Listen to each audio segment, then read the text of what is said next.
Sayang, Nevan masuk bersama dengan dokter bersalin. Hani, saut Anika lemah. Bertahanlah demi aku dan baby, ucap Nevan mencium kening istrinya sambil meneteskan air matanya. Anika tersenyum sambil mengangguk lemah menatap suaminya. Dokter mulai melakukan pembiusan membuat area bawah tubuh Anika mati rasa. Sementara di luar ruangan, Kalingga dan Venezio baru saja tiba di rumah sakit bersama Penelope. Mereka dari kantor langsung meluncur ke rumah sakit setelah mendapatkan kabar kalau Anika mengalami kontraksi. "Mam, gimana Anika?" tanya Penelope kepada mertuanya.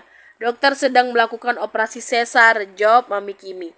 Penelope mengangguk lalu duduk di sebelah mami mertuanya. Mereka semua berdoa untuk keselamatan Anika dan juga bebinya. "Apa yang terjadi, Dad? Kenapa bisa seperti ini?" tanya Kalingga mengkhawatirkan keadaan adiknya. "Semua terjadi karena keluarga Nawel," jawab Eros menceritakan semuanya kepada sang putra. Tangan Kalingga mengepal kuat hingga kuku tangannya memutih. Ia marah mendengar adiknya diperlakukan sedemikian rupa oleh keluarga Nawel. Kalingga duduk di sebelah dedinya. Dia akan fokus melihat keselamatan adiknya terlebih dahulu. Setelah itu baru dia akan mengurus keluarga Nawel. Tak lama terdengar suara tangisan bayi dari dalam ruangan. Semua orang mengucap syukur saat mendengar suara tangis bayi tersebut. "Oe, oe, Dedi, itu suara cucu kita," ucap Shera memeluk suaminya. "Iya, Mam, kita sudah menjadi opa dan oma sekarang," saut Eros menangis haru sambil memeluk istrinya. Tak lama Nevan keluar dan langsung memeluk maminya. "Maafkan Nevan, Mam. Maafkan Nevan yang selalu membuat Mami kesal. Maafkan Nevan yang terkadang suka membantah ucapan Mami." Melihat perjuangan istrinya melahirkan bebinya membuat Nevan teringat dengan maminya yang sudah melahirkan serta merawatnya sejak masih dalam kandungan. Nevan merasa banyak dosa dengan sang mami. "Sudahlah, Mami bangga mempunyai putra sepertimu," ucap Mami Kimi sambil menepuk pelan bahu Nevan. Nevan melepas pelukannya dari tubuh maminya. "Bagaimana kondisi Anika, Boy?" tanya Kelvin. "Anika baik-baik aja, Dad. Dia sedang beristirahat," jawab Nevan tersenyum. Semua yang ada di situ merasa lega mendengar kondisi Anika. "Selamat sudah menjadi ayah sekarang. Kini tanggung jawabmu bertambah. Kamu tidak cuma seorang suami tapi juga seorang ayah. Sayangi anak dan istrimu. Bahagiakan dia. Jangan sampai kamu mengecewakan mereka," ucap Kelvin menepuk bahu putranya. "Iya, Dad. Terima kasih," ucap Nevan. Shera mendekati Nevan dan menatapnya. "Terima kasih sudah menjaga dan selalu melindungi putri tante," ucap Shera. Nevan hanya menjalankan kewajiban Nevan sebagai suami. "Nevan, Nevan terima kasih sama tante karena sudah melahirkan putri yang hebat seperti Anika," ucap Nevan.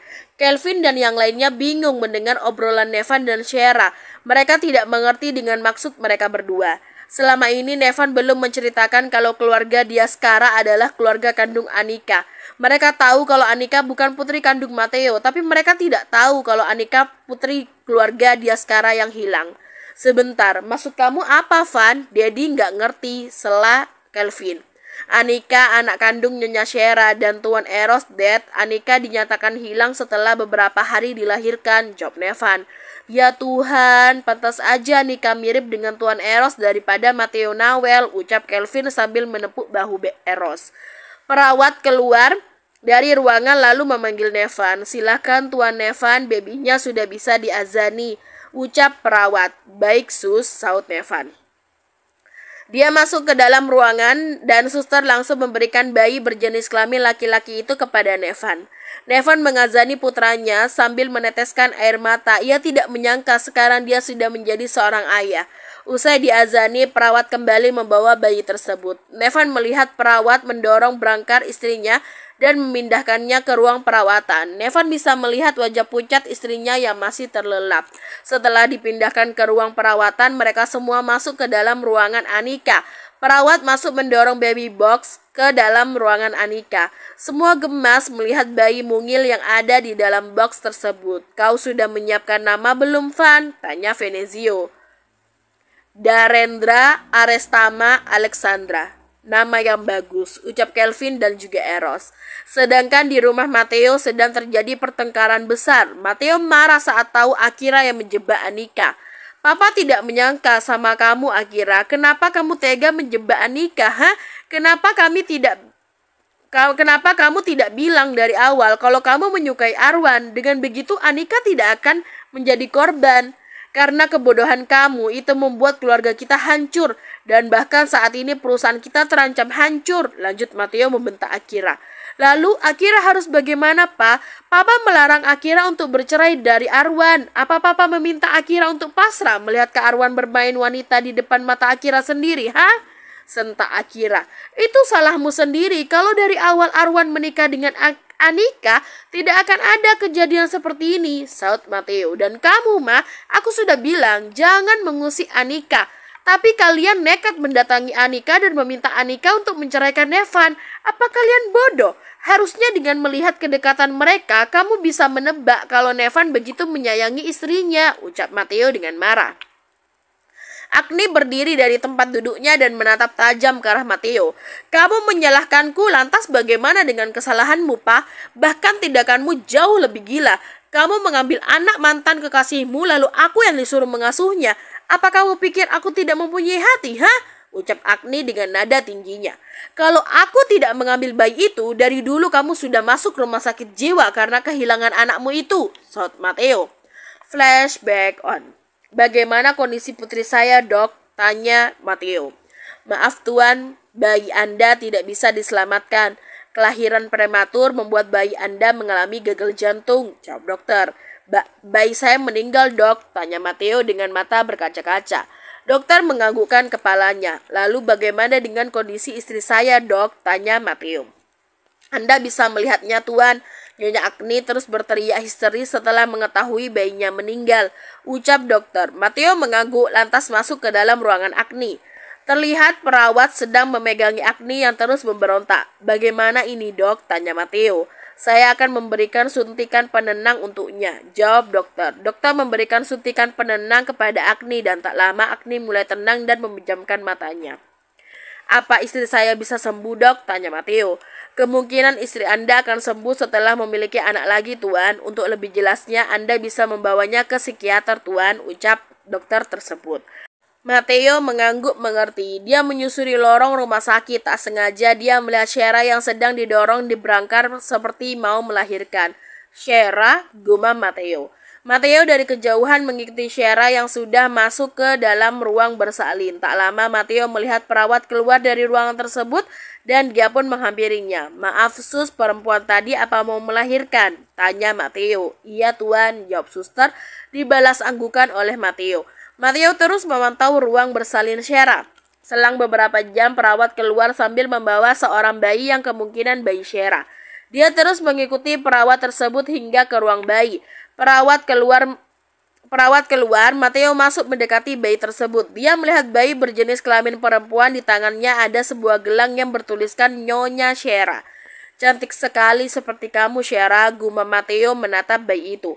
Setelah puas melihat bayi milik Shera, dia kembali ke ruang rawat istrinya. Dia melihat istrinya yang sedang duduk di atas ranjang dengan tatapan kosong. Matteo yang tidak tega melihat Agni seperti itu, akhirnya dia berinisiatif mengambil bayi Shera dan membawanya pulang ke rumah. Dia menyewa seorang hacker untuk meretas CCTV rumah sakit supaya aksinya tidak terekam CCTV. Matteo melihat situasi di sekitar ruangan bayi. Ia harus bergerak cepat karena sebentar lagi pasti bayi itu akan dipindahkan ke kamar rawat Shera. Setelah melihat ruangan itu sepi, Matteo langsung masuk ke dalam ruangan tersebut. Maafkan aku, Shera. Aku harus mengambil putrimu. Aku berjanji akan merawatnya dengan baik, gumam Matteo. Lalu mengambil bayi itu dari box bayi. Dia membungkusnya dengan kain dan membawa pergi bayi tersebut. Ia membawa pulang bayi itu karena tidak ingin ada yang mencurigainya. Keesokan harinya, Matteo membawa pulang Agni dengan alasan ingin merawatnya di rumah saja. Bersamaan dengan itu, rumah sakit digegerkan dengan keluarga Diaskara yang mengamuk dengan pihak rumah sakit yang dinilainya teledor dan menyebabkan putrinya hilang. Flashback off. Di rumah sakit, Anika sudah membuka matanya. Sayang, kamu sudah bangun, ucap Nevan saat melihat istrinya membuka mata. Mana babynya? Anika menanyakan bayinya. Nanti dibawa ke sini sayang, dia masih dibersihkan sama perawat, jawab Nevan. Lantas Anika mengedarkan tatapannya, netranya bertemu dengan netra Nyonya Shera. Anika menatap Nyonya Shera dengan tatapan yang sulit diartikan.